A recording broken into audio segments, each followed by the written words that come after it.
What up, what up? This is SpokenFree ENT. I'm Lady J. And I'm Tyler the Chant. And I'm Lady O. Yes. Down. LP. And that's Bo Simmons in the building. That's just good. Yes, sir. So we're about. Yes, I'm beyond ready. I am happy that everybody's out and it's good weather, and I haven't heard about any shootings in Chicago. So. No, that's right. Yeah. All right, man. Well, let's go inside. All right, you know we got this. See y'all inside. About to post the performance. Yeah. Yep. So, are you hesitating? Boy, let that thing go. On the brink and I'ma style six as they sing slow. Yeah, I know you wanna know what I was thinking when I wrote this. You can go and quote this, Mr. Swift. Yeah, cause I don't know this. Go ahead, go get what's wrong. Yeah, I am dopeness. I am Dopeness.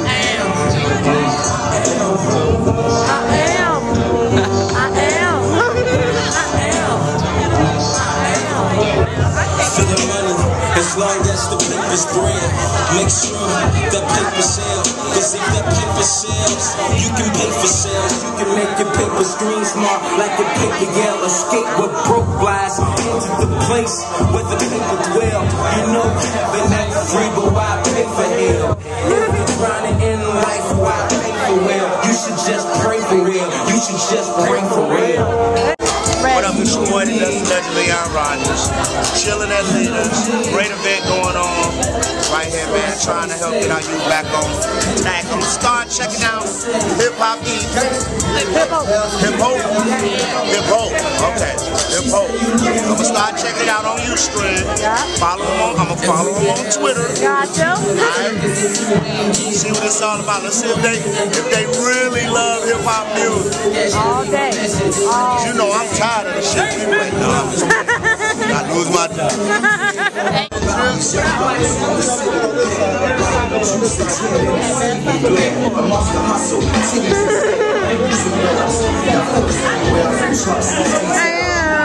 We in here having a good time, y'all. Everybody enjoying the libations. Great, just walking out of here. I ain't We don't run. And the funny part is, I met Leon, man, at Chicago State, and it was a big Burger King. I wasn't in school though. Burger King was doing this big basketball tournament. I'm just walking, I see this pit and toe hoop. I'm like, man, you look familiar. He's like, yeah, I'm Leon Rogers. And ever since then, it's funny because Leaders has brought a lot of people together. We've seen each other probably a million times between the South Side location and here. And you just build a bond with people. And Leon was a great dude. I said, Leon, I'm starting this organization from my paycheck with CPS. Hint, hint, hint, hint. And he said, you know what, brother? Tell me the date and I'm there. So I appreciate him taking time out of his schedule to come out and just show his face for a little bit.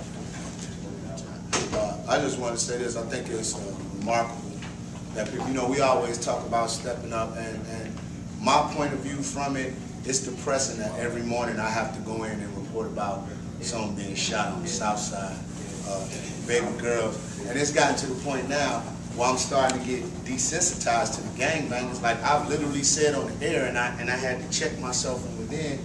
I said, man, you gangbangers want to kill each other, fine, go ahead, but stop killing these little girls, these little kids, these little boys, people who ain't really made a decision in life yet of what they want to do.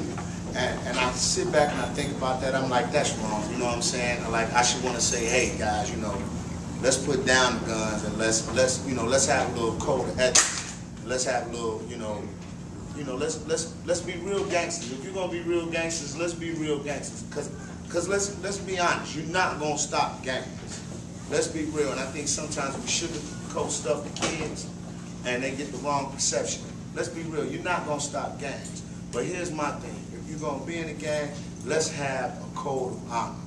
When we grew up, you know what I'm saying, I'm a little bit older than them. I'm 38, so I'm around Corey age. Guy like that. But when we grew up, you know, I'm not going to sit up here and say we were the best kids, that we didn't fight, and we didn't do this, and we didn't hang out on the block. But we fought with our hands, and for lack of a better word, excuse my French, we wasn't scared to take our ass with.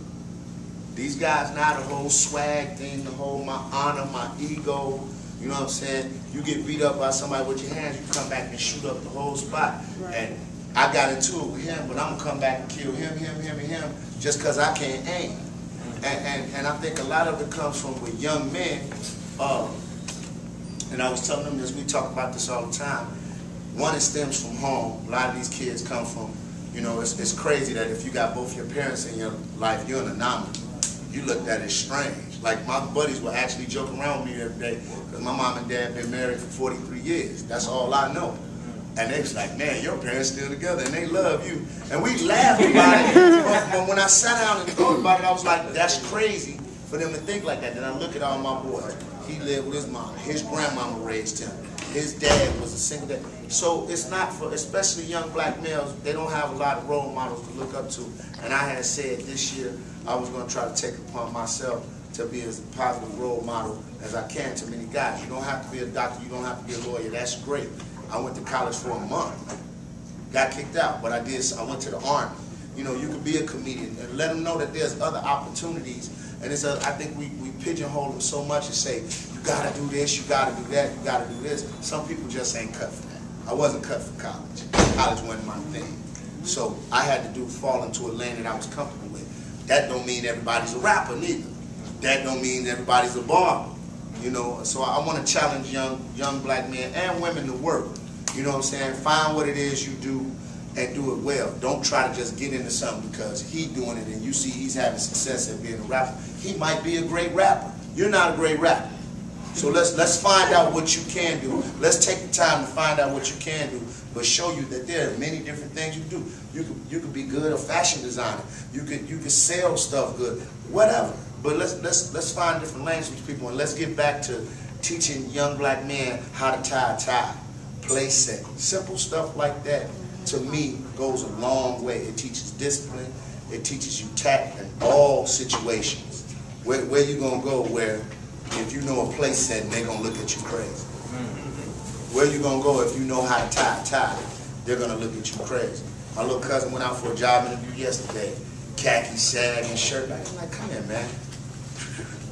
Let's go get a proper shirt. This shirt was 3 sizes too big. Know your shirt size. Know your waist size. Like stuff like that these kids don't think is important goes a long way. You know that your belt size is 32. Know that your shirt size is 16 and a half, 16 3/4. Know how to tie a Wednesday knot on the top. Know how to tie a bow tie. There's simple stuff like that goes a long way. That's the difference between you getting that job and this guy who's shabbily dressed getting the job. So, and I think when we get to the simple things, instead of going all over the top, you need to learn, let's go to the simple stuff. Let's just show them that we care. A lot of these kids walk around today so mad. I'm like, what you mad for? You're a kid. You ain't got to do nothing but go to school. That's no bill. I should be around here mad. I tell them all the time, I should be mad. I got a mortgage, two daughters, a wife that don't work, 3 kids. You know what I'm saying? But it's like, what are you mad for? Why? But you don't understand some of their home lives, where they're coming from. So let's just try to relate to them, understand where they're coming from, and then instead of talking at them, talk to them, and even if you don't, kind of empathize with them and feel their struggle. Because there's stuff out here that's hindering kids, but you know, we look at it as like, you know, it is what it is. It is what it is. But let's try to put ourselves in their shoes. And it shouldn't be too hard because a lot of you all not too far removed from where they come from. You know what I'm saying? I didn't live in Inglewood. I lived on 98th and Loomis, but I wasn't no great neighborhood. But like I said, I've always been blessed to have a mother and father that if my mom said something, she was always backed up by dad. And if he said something, it was law. Was I in a gang? Nah, because I was more scared of the ass-kicking dad was going to give me than I was from the gang members. So we need that back there. We need men in the community to step up and say, look, man, you got a problem, something wrong with you, come talk to me. It's little boys in my neighborhood, all my stuff I get from Leaders On, I give it to them, but I don't honor BS.